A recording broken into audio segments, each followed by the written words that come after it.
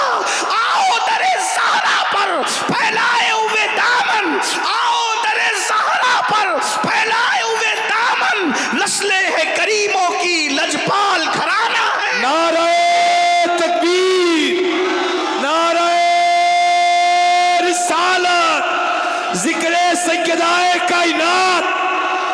ارے جس کے بیٹے اتنا دیتے ہیں کہ لوگ لے لے کر کہتے ہیں خواجہ ہند وہ دربار ہے آلات. نینوا والو, یہ کتنے نمبر کا بیٹا ہے سیدہ کا, کتنے نمبر کا بیٹا ہے.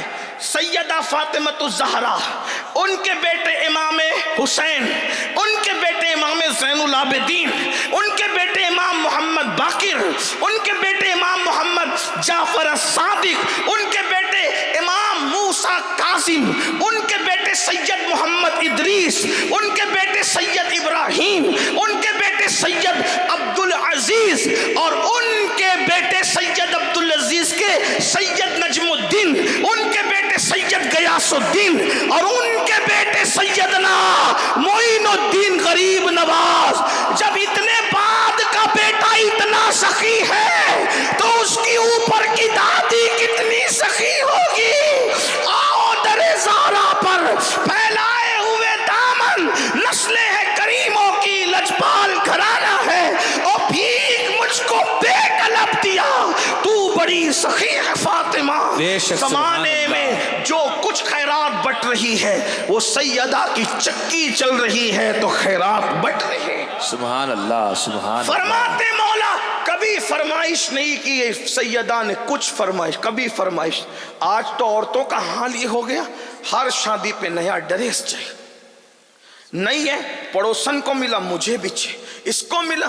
میری بہنوں, ڈریس اور زیور کے چکر میں تو تم تباہ ہو. آخرت کی فکر کرو. ڈریس تو نچنیوں کو اور زیور تو نچنیوں کو بھی مل جاتے, قبر کی فکر کب کرو گی. میں اپنی بہنوں سے مخاطب ہوں, قبر کی فکر کب کرو گی. فرمایا کبھی سیدہ نے فرمائش, بلکہ بات پہ بات نکلتی ہے. سہیل باپو نے ذکر چھیڑا سیدہ کا, تم بات پہ بات نکلی تو ایک بات مجھے یاد, اتنی بھی فرمائش کبھی نہیں کی کہ آج گھر میں آٹا نہیں, آج تیل نہیں ہے گھر میں, کبھی نہیں کی. اگر آپ سننا چاہتے ہیں تو اس طرف بات چلی گئی ہے تو میں اس طرف پیش کروں, آپ کو پتا چلے گا. ضرور ضرور. مولائے کائنات جنگ میں مصروف تھے, جنگ کی مصروفیات تھی. توجہ عرض کر سکتا ہوں نا؟ جی جی. آپ تھک تو نہیں گئے نا؟ سردی میں مجھے ڈر لگتا ہے کہ میں نے جلدی گفتگو ختم کرنا. اس کی وجہ یہ ہے کہ حضور کی امت کا خیال کرنا ہم پہ لازم ہے. جب نماز مختصر کی جا سکتی ہے لوگوں کا خیال کر کے, اللہ, تو تقریر کیوں لمبی کریں. موسم اچھا ہوتا ہے تو پھر ہم بھی کھلتے ہیں, لیکن ٹھنڈی کا موسم ہے, بوڑھے بچے سبھی ہیں. بہرحال چلیں بات اب میں اینڈ کی طرف لے جاتے ہوئے کروں. مولا علی جنگ کے ماحول میں ہیں, جنگ کی مصروفیت ہے, اور جنگ کی مصروفیت میں اتنے بیزی ہو گئے. ظاہر سی بات ہے جنگ کی مصروفیت کوئی معمولی تو نہیں ہوتی نا, جنگ کی مصروفیت اور پھر مولا علی جنگجو آدمی, بہادر آدمی, ایسا بہادر کہ میرے آقا نے کہا لا فتح الا علی, سبحان اللہ, لا سیف الا ذوالفقار. علی کی طرح بہادر کوئی جوان نہیں ہے اور ذوالفقار کی طرح کوئی تلوار نہیں. بے شک, بے شک. جس کی تلوار کی نبی جائے وہ سبحان اللہ تعریف کرے, اور جس کی بہادری کی پھر وہ بہادر تو پھر بات. اتنے بہادر تھے مولا مشکل کشا, اتنے بہادر کہ اللہ اکبر. مولا مشکل کشا کا حال یہ کہ اگر کسی کے پیر پر پیر رکھ دے ہٹا نہیں سکتا بندہ. اللہ, بڑے بہادر تھے, بڑی بہادری تھی, اللہ نے بہت بہادری تھی. اتنے بہادر تھے مولا مشکل کشا پاک کہ 70 لوگ جس وزن کو نہ اٹھا سکتے تھے مولا کائنات اس کو ایک ہاتھ میں اکھاڑ لیتے. سبحان اللہ, اکھاڑا پھینکا. بہادری ان کا اپنا انداز تھا. اتنے بہادر تھے کہ جس کو جہنم تک پہنچاتے تھے ٹیڑھا ترچھا نہیں کاٹتے تھے, وہ برابر برابر کاٹتے. اللہ, یعنی اس میں بھی مولا علی حیدر. بہرحال تو مصروف رہے, اور مصروفیت میں تقریباً ہفتہ گزر گیا, ایک ہفتہ گزرا. اور ایک ہفتے کے بعد جب راحت ملی تو مولا پاک گھر میں آئے اور سکون سے بیٹھے تو سیدہ سے پوچھا کہ 7 دن کی مصروفیات تھوڑی کم ہوئی ہے تو دل چاہتا ہے کہ آج کچھ کھائیں، آج کچھ کھائیں، کیا پکایا تم نے؟ سیدہ نے کہا کہ 7 دن ہے، 7 دن سے گھر میں اللہ کی برکت ہے۔ سبحان اللہ۔ جواب دیکھیں ذرا، اچھے باپوں کی اچھی تربیت ایسے جملے نکالتی ہے۔ بے شک۔ جس کا بابا جانوروں کو بے مثال بنا دے، واہ، قصوہ اور یافور جہاں پہنچ کر مؤدب ہو جائیں، بے شک۔ اپنی شہزادی کی کیسی تربیت کی ہوگی ہیں؟ جس کی نگاہ انسان کو آسمان ہدایت کا تارا بنا دے، وہ نبی کا بدعہ، رسول اللہ کے جگر کا ٹکڑا، کیا شان کا مالک ہو۔ حضور کسی کو ایک بار گود میں لے لیں وہ بے مثال ہو جائیں۔ حضور جس کو روز روز رات و دن ہاتھوں میں لے کر کے اپنے سینے سے لگائیں، اپنی زبان چسائیں، خود ان کو بوسے بھی دیں، ان کو چومے بھی اور سونگھے بھی، اس سیدہ کی شان کو کون بیان کرے، کتنا بیان کرے۔ لیکن جواب کیا خوبصورت ہے۔ آج کل تو عورتیں ناشکری، گھر میں یہ نہیں وہ نہیں، جب سے شادی ہوئی ہے میں کبھی خوش نہیں ہوں، یہ ہے وہ۔ ناشکرا پن مت کرو، یہ جہنم کی نشانی اور جہنمی ہونے کی نشانی ہے۔ سیکھو، دین سیکھو۔ 7 دن سے اگر کسی کے گھر میں چولہا نہیں جلا، وہ عورت کیسا ماں بھارت مچائے گی گھر میں۔ لیکن یہ سیدہ کی شان ہے، شوہر 7 دن کے بعد پوچھتا ہے تو کہا 7 دن سے گھر میں اللہ کی رحمت ہے۔ سمجھ گئے کچھ نہیں ہے، یعنی اللہ کی رحمت ہے، رحمتیں بس اللہ کی رحمت کے سوا اور کچھ نہیں۔ اچھا شہزادوں کا کیا؟ کا روزانہ بہلاتی تھی اور پانی پلا کر کے سلاتی۔ کربلا میں بھوک اسی لیے ڈگمگا نہ سکی کہ وہ پہلا اتفاق نہیں تھا بھوکے اور پیاسے رہنے کا، بچپنے سے تربیت ہو رہی تھی۔ بے شک بے آپ شک۔ کیا سمجھتے ہیں رمضان شریف میں پہلا دوسرا روزہ لوگوں کو بھاری اس لیے پڑتا ہے کہ عادت نہیں ہوتی نا۔ جس کو عادت ہو اس کو بھوک اور پیاس کوئی اہمیت نہیں رکھتی۔ ہاں، اور پھر یہ بھی یاد رکھیں، لوگ کہتے ہیں علی اکبر کا جنازہ اور علی اصغر کا جنازہ اٹھاتے ہوئے کیوں نہیں لرزے؟ میں نے کہا جو اپنے باپ علی کی شہادت دیکھ چکا تھا وہ اپنے بیٹے کی شہادت پر کیسے ہل جاتا؟ اس لیے کہ جس کو باپ کی شہادت نہ ہلا سکی اسے بیٹے کی شہادت کیسے ہلا سکتی؟ بے شک۔ یہ مزاج دیا گیا، مزاج دیا گیا۔ بہرحال تو بچوں کو بہلاتی رہی، سلاتی رہی، پانی پلا پلا کر 7 دن ہوئے۔ اچھا اب تو رات بھی بہت ہو گئی ہے سیدہ، سن لیں یہ گھر ہے ان کا، اب تو رات بھی بہت ہو گئی ہے سیدہ، اب تو ایک کام کرتا ہوں، میں باہر جاتا ہوں، دعا کرو کچھ کام مل جائے تاکہ میں کم سے کم 2 درہم کما سکوں۔ مولا علی مانگنے نہیں جا رہے، قرضہ مانگ لو، اس سے لے لو، اس سے نہیں نہیں نہیں نہیں، وہاں بھی ہے کہ چلو میں ذرا دیکھتا ہوں کچھ کام دھام کر لیتا ہوں۔ باہر نکلے تو دیکھا کہ مدینہ منورہ میں کوئی قافلہ آیا ہوا ہے اور وہ اپنا مال اتار رہے ہیں۔ مولا علی پہنچے اور پہنچ کے کہنے لگے کہ میں تمہارا سامان اتار دوں، کتنا دو گے اس کے بدلے میں؟ کہا کہ اگر اے جوان، وہ پہچان نہیں سکے، اے جوان اگر تو نے ہمارا سامان اتار دیا ہم تجھے 2 درہم دیں گے۔ اچھا ٹھیک ہے، فٹافٹ سامان اتار دیا، اس میں گھنٹوں بیت گئے، اتنا سامان اتارا۔ 2 درہم انہوں نے دیا، 1 درہم کا کسی کے دروازے پر گئے دستک دی اور 1 درہم کا آپ نے سامان خریدا، آٹا واٹا جو بھی تھا، اور 1 درہم الگ سے رکھ لیا تاکہ ایک صبح کسی فقیر کو صدقہ کریں گے۔ 2 کمایا، اس میں سے بھی 1 صدقہ کرنا ہے اور 1 لیا، لائے۔ اتنے ٹائم میں سیدہ نے چولہا جلایا۔ سیدہ جب چولہے میں پھونکتی تھی نا تو چولہے کا گرد و غبار سر پر اور چہرے پر آتا تھا، اور عورتیں جانتی ہیں کہ جب چولہے میں پھونکو تو واپس ذرات آتے ہیں۔ یہ سیدہ کا گھر تھا، پھونک رہی ہے، چلا رہی ہے، روٹی بنائی تو روٹی کتنی بنی؟ 3 روٹی بنی. اس میں جتنا آٹا آیا تھا 1 درہم میں 3 روٹی بنی. ایک روٹی مولا علی کو رکھ دی, ایک روٹی کے 2 ٹکڑے کر کے دونوں شہزادوں کو رکھ دیا, اور ایک روٹی اپنی کنیز کو دے دیا. ایک روٹی کنیز کو دے دیا. اور جب مولا کائنات کھا چکے, فرمایا کہ تم نے کھایا؟ کہا کہ 3 ہی روٹیاں بنی تھی نا, ایک آپ کو دے دی, ایک میں سے 2 ٹکڑے کر کے شہزادوں کو کھلا دیا, اور کنیز کا بھی حق تھا اس کو, تو آپ, میں نے پانی پی کر کے میں نے صبر کر لیا. اللہ یہ 8واں دن, 8واں سیریل دیکھ کر زندگی گزارو گی تو طلاق کی نوبت آئے گی, اور سیدہ کو دیکھ کر زندگی گزارو گی تو تمہارا گھر جنت نشان بن جائے گا. بے شک. سیدہ پاک دوپٹہ اتنا پھٹا, اسی پہ بات آگے چلی تھی, بات کو پوری کرتے ہیں. دوپٹہ اتنا پھٹا کہ پہننے کے قابل نہ رہا, تو مولا مشکل کشا نے کہا فاطمہ تمہارا دوپٹہ پھٹ گیا ہے, یہ پہننے کے قابل نہیں رہا ہے. کہا کہ ہاں میں بھی محسوس کرتی ہوں. تو کہا تمہارے ابا جی سے طلب کر لو, وہ تو سب کو عطا کرتے ہیں. سیدہ نے کیا کہا پتہ ہے, حیا آتی ہے نا ابو سے مانگنے کے لیے. سارا جہان جس سے مانگتا ہے کہتے ہیں حیا آتی, چلو ہم چل کر تمہاری سفارش کرتے ہیں.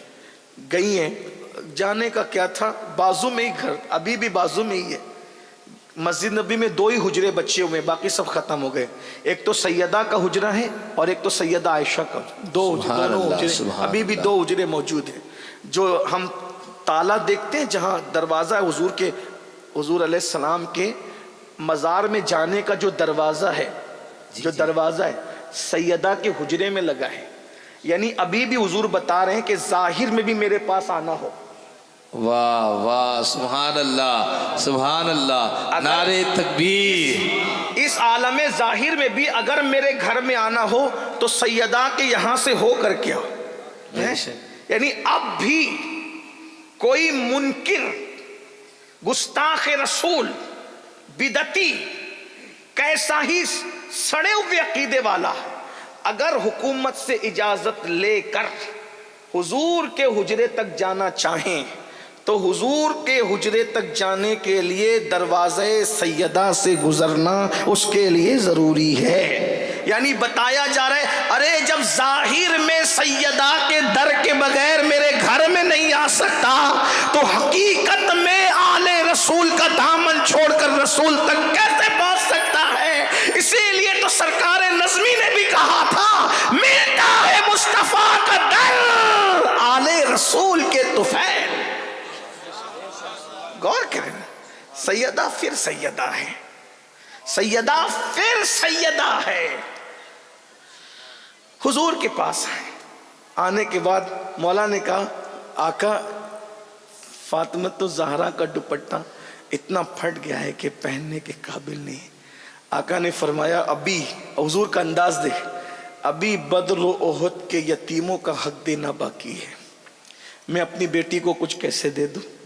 البتہ اس وقت میں فاطمۃ الزہرا کو, چونکہ بظاہر اس وقت میرے پاس کچھ نہیں ہے, میرے پاس اونٹ کا چمڑا پڑا ہوا ہے, اس لیے میں کہتا ہوں کہ یہ اونٹ کا چمڑا لے جاؤ اور اسی چمڑے پر فاطمہ کے دوپٹے میں پیون لگا لو.